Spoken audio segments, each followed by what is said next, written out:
Hi, today we're going to ask the question of Aldi wine. Is it good value or is it just cheap wine?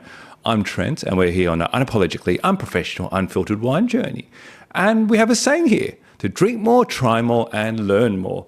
Now, before we get started, like today, the reason why I'm going to look at Aldi wine because I was influenced by other social wine influencers, namely Phil Conway and Matteo BD Wines, and they came across the Chardonnay in particular about cracking value wine. So I wanted to explore the Chardonnay itself, but also explore the other range around Blackstone. So we're just going to go into that today. So there is a lot of talk. Interest rates have gone back up again. A lot of cost pressures. Schools are more expensive, food expensive, petrol still expensive. So it's still hitting the hip pocket. So I want to make sure that we have value. And when I think about value, it's about getting a product that exceeds the price of that you're paying for that product.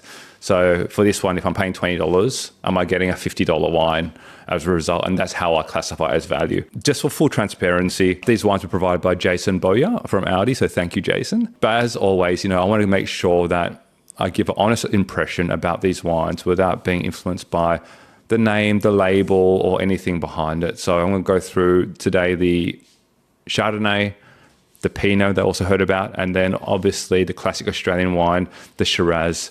Now, it's interesting that for the Blackstone range, they're looking to be regional specific. So for the Chardonnay, it's from Margaret River. For the Pinot, it's from Tasmania. And for the Shiraz, it's, of course, from Barossa. Just to give a bit of background about the Blackstone Paddock range, as you can see here, it's got a bit more of a fancy labeling on it. It's been around for a while now, and it's Aldi's premium private label wine lineup. So it's actually, they work with producers directly. They get them to create this premium wine, but they label it themselves under the Blackstone range. You're cutting out the middleman, cutting out all the marketing, cutting out all the other costs, and hopefully you're getting really good value wine, but we'll see that a bit later. So the focus here is around regional styles at lower prices. So again, we have Margaret River, we have Tassie, and we have Barossa. And the range has developed a reputation for truly punching above its weight. Like, I haven't heard about it until I saw it from Matteo and Phil Conway. I was very much intrigued because I can't be putting out big dollars all the time on wine and fulfilling my passion around wine. So we're going to kick off with the Chardonnay limited release from Margaret River 2024. It looks good. Now, while I pour this, I did see it again on the socials, and then I had the urge to then go out to Aldi and start to try and see what all the hype was about. So I went to probably 3 or 4 Aldi supermarkets. I even asked friends about checking out their own local Aldi supermarket, and it was all sold out. But luckily, Jason Boyer was able to sort me out with this one. So this is my first time trying it. The color itself is a light pale golden, slight green tinge on it, on the nose. It does smell undoubtedly Margaret River. Get those stone fruits, nectarine, but not completely ripe. So actually, I've had Margaret River wines. They're definitely a lot more bigger and bolder. So this seems more on the kind of prettier side. So this one is for $20. Immediate reactions is it's got acid supporting body. I would say it's more of a lighter frame type of wine. I'm thinking now in my head what food I would have with it. I'm thinking kind of like deep fried whiting fillets, the kind of at the Chinese restaurant, the salt and pepper calamari. This would kind of go well with that one, more so than a kind of bigger, bolder type of Chardonnay that I would associate with the roast chicken. So this is, again, it's, for me, it's like the summer Chardonnay. Is it iconically Margaret River? Probably not.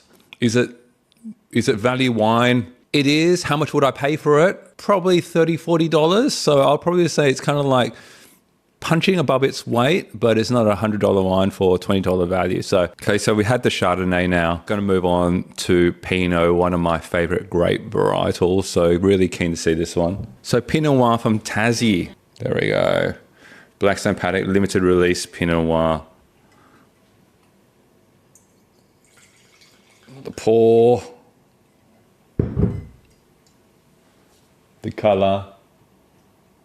This Pinot Noir, I always associate, I guess, Tassie Pinot Noir, cool climate area.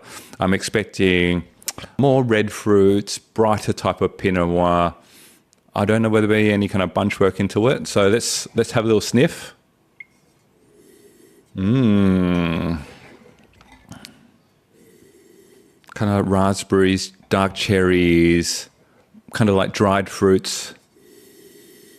I like this Pinot. Again, this Pinot is $18. Taste test, beautiful acidity. Expect it from Tassie in terms of Pinot. Very aromatic, very perfumed, not a gutsy Pinot. Again, very representative of like cool climate. Types of food I'm thinking for this one is charcuterie board with your salamis. Not so much with your kind of your heavy duck with this Pinot. It's a pretty little thing, I would say. Gorgeous, beautiful, silky tannins on it, I expect from the Pinot. I love this Pinot, actually. For $18, I think this is better value than what I would consider for the Chardonnay. Like this one, I would pay like $40, $50, $50 definitely for this Pinot, and I wouldn't be disappointed. Like this is the one that you have friends over. They probably don't know the label. You can pour it blind, show it to them. I'm sure they'll be impressed with this one. So get out there. You can get this Blackstone Pinot, $18. You can't go wrong with that one. Okay, wine number 3. We couldn't go by the classic Australian Shiraz. So this is a Blackstone Paddock Shiraz, renowned Mediterranean climate Barossa Shiraz 2022. 2022, so that's 4 years. Let's do the pour. Let's check this baby out. Whoa. Color.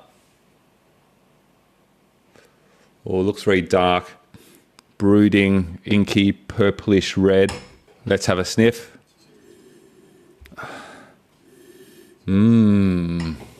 Earthy, dusty, gravelly type of Shiraz. More that earth than kind of fruit, which is unexpected. Let's have the sip. Barossa Shiraz has come such a big way from where they were before. Like with this one, the Blackstone Paddock Shiraz, again, it's not big, bold, jammy. And I've seen a lot more now. And with this one, it's really representative of that one. It's more of a medium-bodied Shiraz, but still has the guts and the earth and the kind of rustic notes for what I think about as Barossa Shiraz. So it still has its identity, but it has a bit more of a delicate touch to it now. And this is, again, the wine that I would kind of bring out that I think friends would be impressed with, but it's also for those kind of barbecue nights as well. So think about a Friday steak or having a barbecue with sausages. This is the ideal Shiraz that would kind of pair with that one. Burgers, meats. Oh, and it smells gorgeous as well. And this one is also for $18 as well. So sub $20 prices. How much would I pay for it? Probably $30. Paying $18, again, I would consider that as a value buy. So as part of this, I'm going to give out some real life awards. Okay, I got 4 awards here. The best weeknight wine. The best weeknight wine, I would say, would be the Chardonnay. Second one is the best food wine. Would definitely be the Shiraz. The dinner party winner, the Pinot. And the best overall, best value, I would say the Pinot for me today.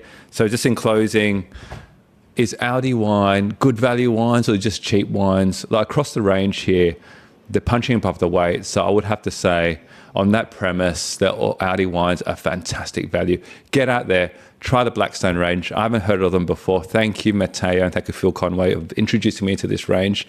Go out there and try it. As we say here in the Wind Up, drink more, try more, learn more, and don't forget to like, comment, subscribe. Thanks, guys.